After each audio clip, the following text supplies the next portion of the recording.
Okay, I think we are live. Welcome to the HR Morning Boost. This is your regular dose of chit chat and ideas and HR related mischief. I'm Kirsty Morgan, and I'm absolutely delighted that you're here with us today.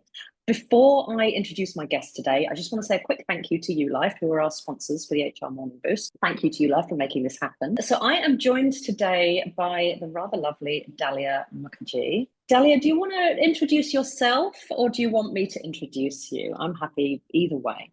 Oh, this could be interesting. Go on, you introduce me. Okay, so I've known Dahlia for quite some time.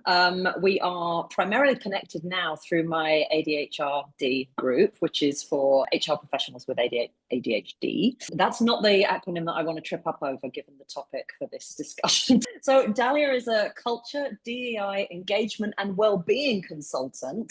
I got that right? Yeah. For Lloyd's Register, or LR. Very experienced HR professional, now focused more on all of those four things: well-being, DEI, engagement, Real side people-y things, stuff. the real people-y stuff. And one of the key things, or two of the key things that Dahlia and I have in common, and why I asked her to be my guest today, is that we are both very experienced senior HR professionals, and we've both been diagnosed with ADHD. They call it late diagnosis. So I was 2 years ago. When did you get your diagnosis? About 18 months ago.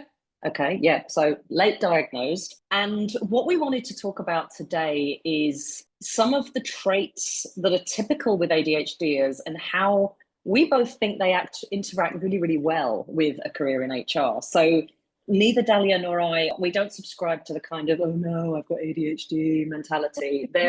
Of course, there are frustrations, and we'll cover some of those as well. But in the main, there are a lot of really positive things about it that we both think sit really well with working in HR. So welcome, Dahlia. Thank you for joining me.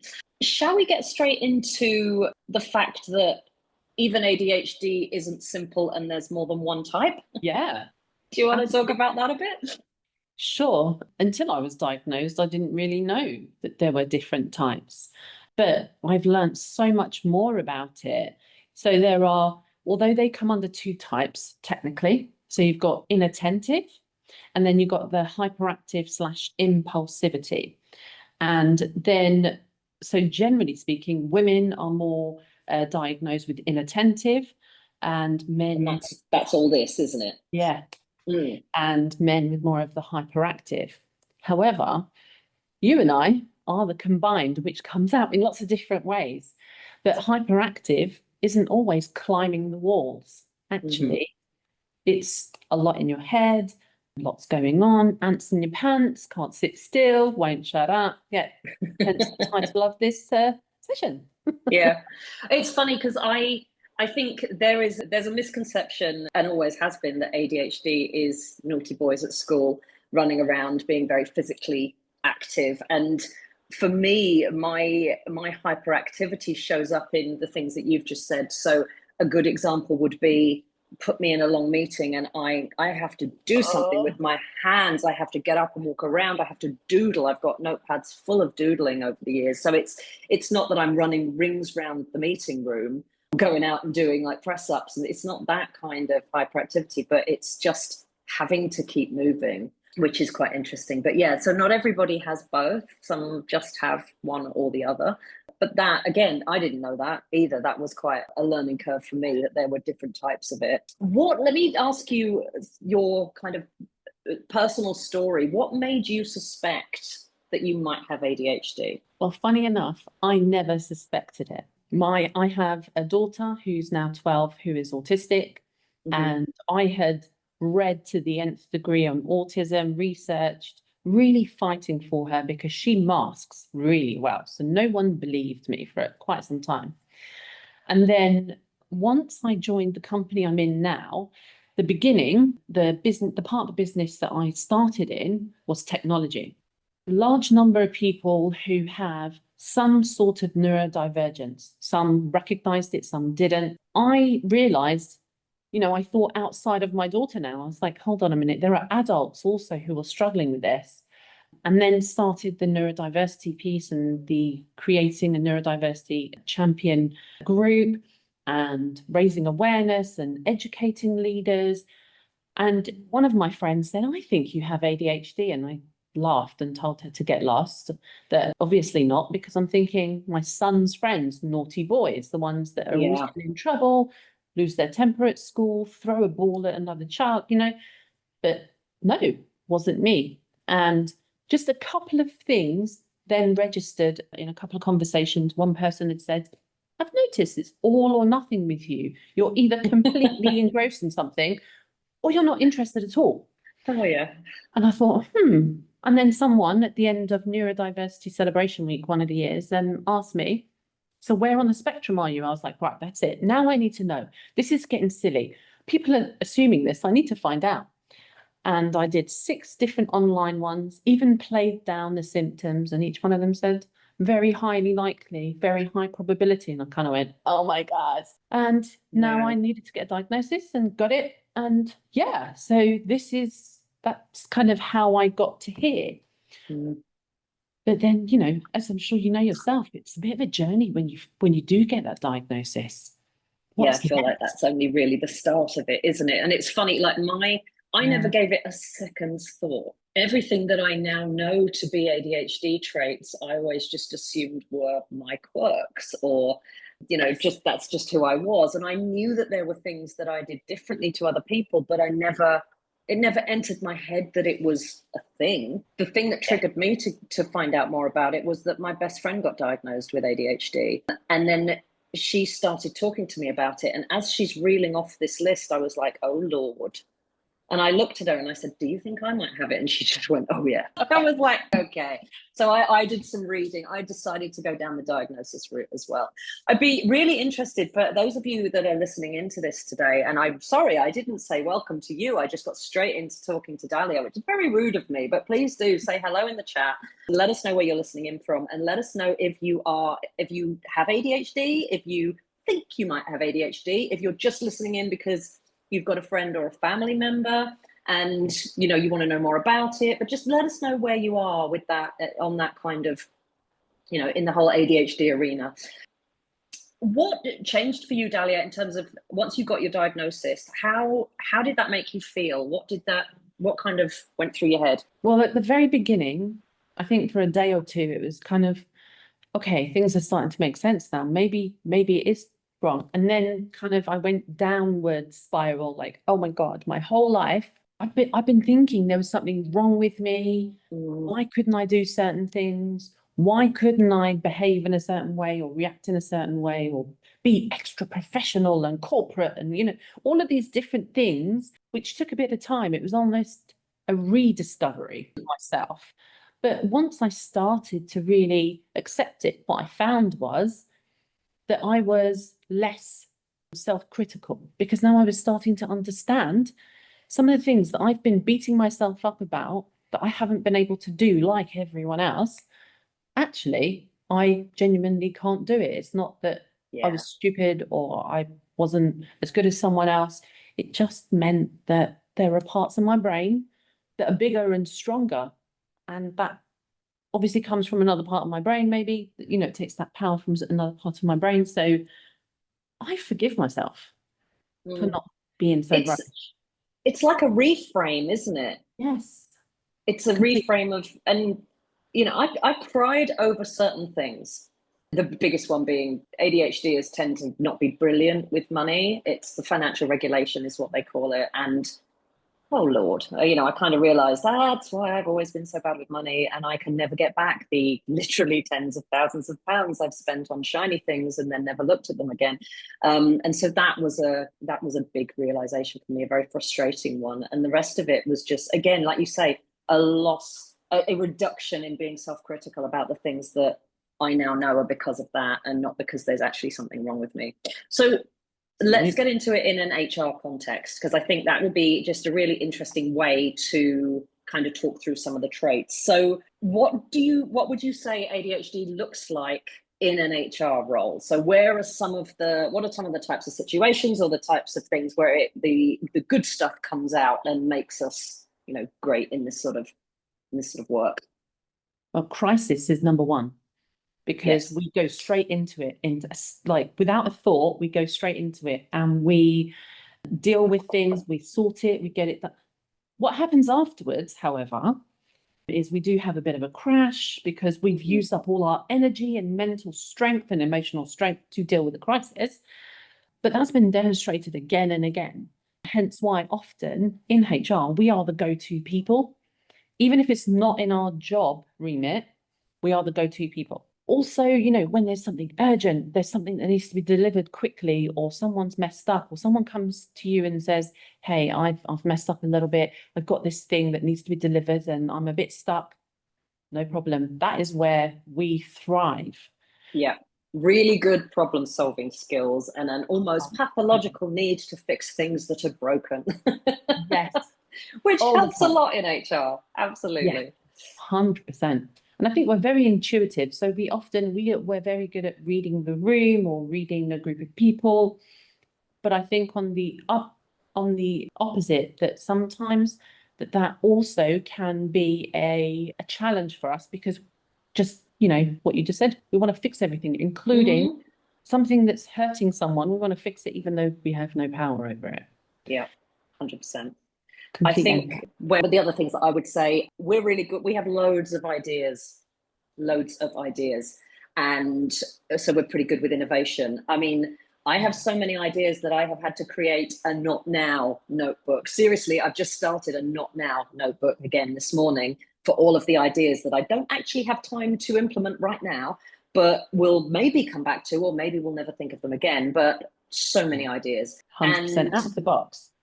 Emotional intelligence, empathy. Yeah. I think we feel very strongly, don't we? Full stop. But we feel other people's feelings too. And whilst empathy can be amazing in HR, that also can take a bit of a toll on us. I mean, how many times have you cried at somebody else's circumstances or situations that you've dealt with at work? Like, not in front of them, but it hits you hard, doesn't it? It really does. 100%. Yeah. 100%. Even after many years of experience, had a situation like that very, very recently where it was a dismissal. We had to do it. And it was the right decision, but still went home and cried. Yeah. Yeah. I don't think I've ever not felt sick before a termination and not been able to, because my husband will say things like, well, just don't think of it that way. Just focus on it as a business transaction. I'm like, yeah, but if I had your brain, I could do that, but I don't have your brain. So my brain is going to remember how many children they've got and whether their wife is working right now and the fact that they've just bought that new house. And I'm going to remember all of that stuff. And that's all going to come with me when I'm doing this, like it's a business reason, not a personal reason. I'm remembering all of your personal circumstances and how this is literally going to ruin your year. So that is totally very positive, but also takes a toll on us. It makes us really good at what we do because we handle these meetings with empathy and with compassion, but it does take a toll on us. Just going to quickly address a couple of questions that have come up. So somebody asked, did either of you get any support after diagnosis, or were you just left to it? Left to it. Surprise, surprise.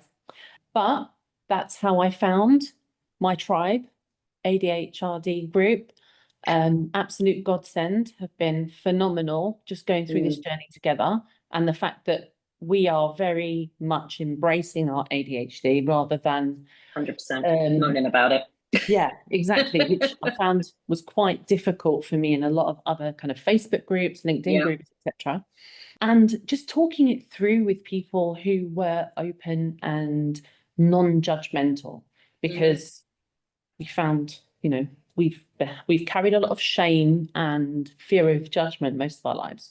So much. I mean, I did an access to work claim fairly early on, and that was a lot easier and a lot quicker than it is now. As with a lot of government things, there's massive backlogs now. But access to work, part of the grant that I got for access to work gave me 10 ADHD coaching sessions. And those were transformational for me because at that point, I really didn't know much about what I'd just been diagnosed with. And she just held space for me. And she was so kind, and she would ask me questions. Now, why are you telling yourself that it's a problem to do it that way?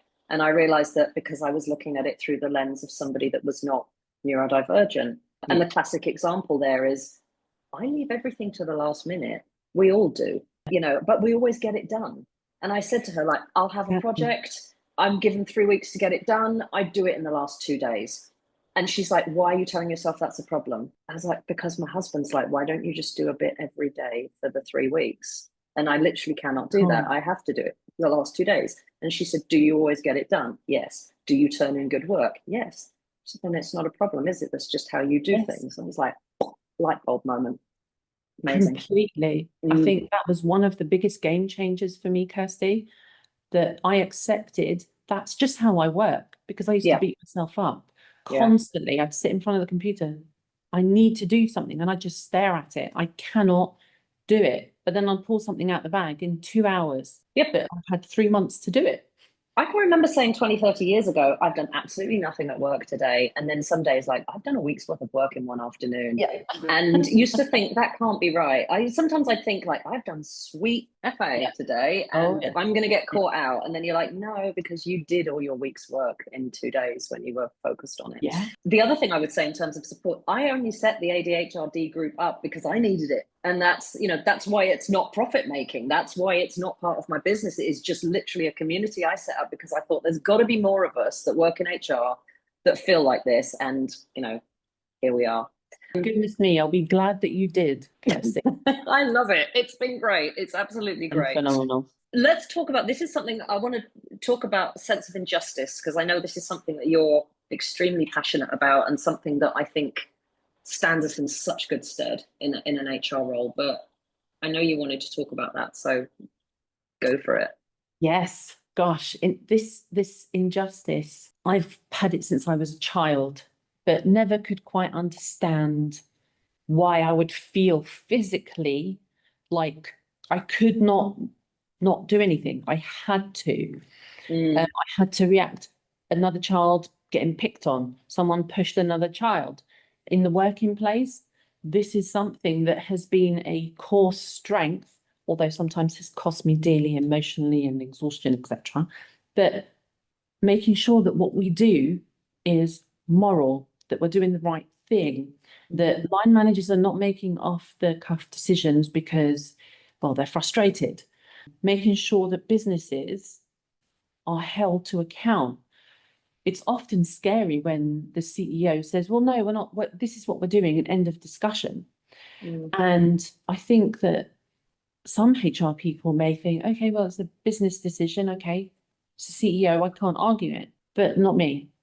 I will argue it till kingdom come, and I will fight and fight and fight all the way. But it costs me hugely. It means I have nothing left in the tank for my family, for me, to enjoy nice things like just chilling out with friends or whatever, because then it becomes something that it's like a tumbleweed almost. It just, not tumbleweed, like a snowball. And it's bigger and bigger and bigger. But thankfully, I mean, it's never ever cost me my job so far, probably because I've always been right, I'd like to say.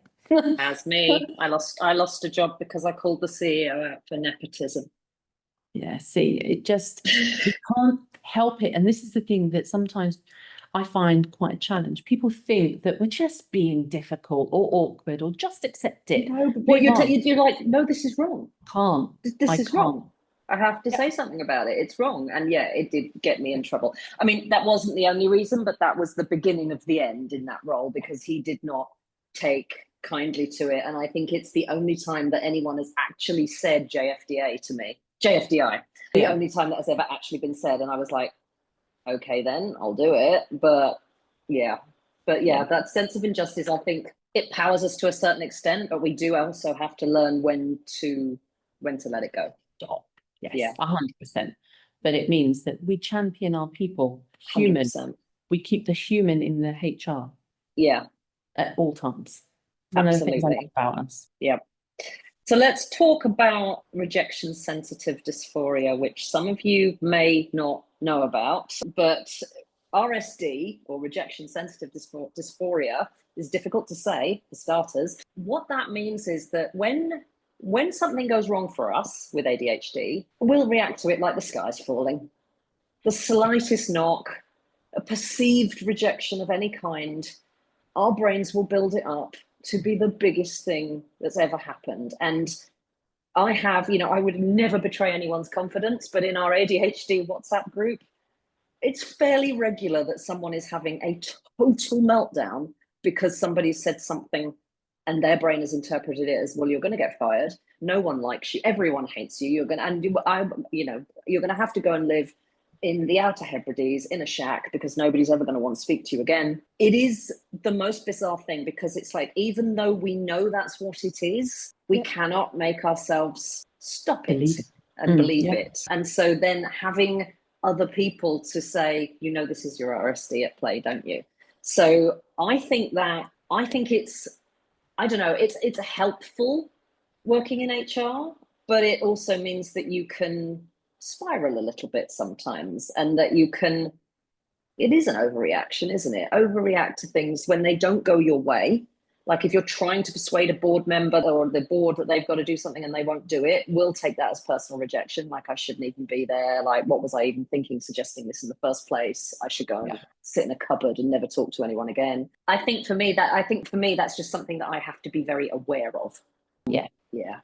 100%. And also, sometimes it helps the people maybe in your team, helping them to understand that means that they can then be more clear, more direct with you, because often we don't read the grey very well. If your face is happy, great, well, good. But if your face looks a bit miserable, or think it must be we've done something. Yeah, we've 100%. Done something. Yeah, and that's always been quite challenging, I think. And it's not just about getting rejected from a job. It's not about the actual rejection. Yeah. I'm conscious we've got 5 minutes left. So I wanted to just whiz through. So ADHD brains are motivated by, we've got a nice little acronym, haven't we, which is PINCH. ADHD brains are motivated by tasks that we're passionate about, that are interesting to us, that have some element of novelty, novelty or new, that are challenging, or that need a hurry. So there's some urgency. So we'll do really, really well at any task or role that we're given that has any of those pinch elements to it. What that means on the flip side is if it doesn't have one of those things, we can procrastinate or procrastifaff, as our friend Samantha always says, to the end of the day and not get anything done. And so HR tasks that challenge us because they don't have that pinch element. Yeah. God, really long meetings for me. Long meetings, kill me. Yeah. Just kill me now. I can't focus. And after a while, because I'm stuck, my brain switched off and I'm trying 100%. Hard to concentrate. Because I'm trying so hard to concentrate, I'm concentrating on concentrating and not hearing anything that you're saying. So it's not very, it's not much fun. But also, I mean, reports, detail, when I have to start working through Excel spreadsheets and write detailed reports, oh my God, I can't do it. I don't want to do it. It's the truth. I mean, because I don't want to do it, it doesn't happen. But that's funny. Where ask for help. A lot of people use that whole like eat the frog mentality, and it's like, you don't get it. We can't eat. We have to literally like force ourselves to do the thing we don't want to do. Yes. Anything that we're not interested in. Choopy, pensions. Some people are really interested in those topics, I get it. But for me, anything to do with numbers, if I've got to do something that's got numbers in it, it's not going to happen unless it's, 5 minutes from the deadline, then I'll suddenly like knock it out of the park. But it's those sorts of things. So that's where we have to kind of really try hard not to lose the will to live. Inbox management, I can let my emails oh my God, lose control of emails because it's really boring to just sort through an inbox. One of the tips I learned recently, and I've implemented it at work, I have an auto response to my emails that just basically says, listen, my emails are out of control. I struggle really to keep on top of them. If it is urgent, message me or call me. And that's gone down a treat. I love that. I think that there's lots. I mean, one of the questions that somebody asked was, do we have any tips for saying no to things that will disturb our flow or hyperfocus? I mean, yes. Headphones, big, massive headphones that look really unapproachable. Right, big, massive headphones. Yeah. As a starting point, but also putting in focus time in your calendars. That means that shows you as unavailable. People then can't get hold of you. Switch off your phone. It's okay. Most of us are not working. We're not doctors, right? Yeah. I always go with no one's going to die. No one's going to die. Yeah. I didn't answer my email or answer a phone call within 10 minutes, well, no one's going to die. I've seen people who have auto responses on their email that say, I'm focused on something specific this afternoon, I'll get back to you tomorrow. I've said this in a different context before, but I used to wear a headset in my office. And if anybody appeared at my door without having asked if it was a good time, I'd always go, I'm on a call. And then, because I'd be like, book a time with me. Don't just turn up and assume that I'm free to speak to you. And the thing is, it's not rude, because you're the only one that knows that you're not on a call and you're actually lying. So, they don't know that. They don't know that. And that worked really well for me, because after a while, people just learned to message me on Teams and go, when's a good time for you? I'm like, thank you. That's all I ask. And then I'll come back and schedule that time when I'm not in the middle of something. 100%. So if there is anybody sitting listening to this who's thinking, oh my God, I think this might be me, what advice would you give them? Well, very first thing has to be, you've got to join ADHRD. That's the first thing I would say. And I think we've got a few of our gang in the team. So if you wouldn't mind, guys, one of you, would you mind just dropping the link in the chat for me, please? Yeah, so 100% join ADHRD. Finding your tribe is one of the most important things, but also be kind to yourself. It is so freeing once you accept there are things that you're just not good at, that are not your strength. That's okay, because you're bloody amazing at other things. So, you can't have it both ways. Swings and roundabouts. Yeah. It's freeing. That's the advice I would give to you guys. And I would just recommend, there was one book that I read, and it's written by a lady called Leanne Maskell, who is also worth a follow on LinkedIn. She wrote a book called The A to Z of ADHD, and it literally goes through the alphabet with all of the different potential traits. So like I said at the start, you're not going to have all of them, but you might have some of them. But that book for me was a massive eye-opener in terms of, how it shows up for me. So my God, we're out of time. These go so fast. They go so fast. Yeah, I can't believe how fast it's gone. I know, it's crazy. Thank you so much for joining me. Thank you. It's been really lovely. I mean, I could talk about this stuff all day, and I think that all three of us say this at the end of every one of these conversations. So thank you to Dahlia, and thank you to everybody for tuning in. I just want to give another shout out to ULife. If you've not come across ULife before, then you really should, because they're shaking up the world of benefits and well-being, and they're mixing health insurance and life insurance with a well-being app that rewards your team for healthier habits. And it's really kind of fun. You can get points for like walking, meditating, and even sleeping, which is my kind of wellness challenge. I like that. Yeah, it's really cool. I love it. And also, if you're coming to Wellnergy Festival this Friday or on Saturday, you can catch all three HR Morning Boost hosts, because we're going to be there together, appearing on stage at about 3:00. And it would be really lovely to meet some of you. Thank you very much. Thanks again, Dahlia. Thank you, Kirsty. Thanks, everyone. Have a good rest of the day.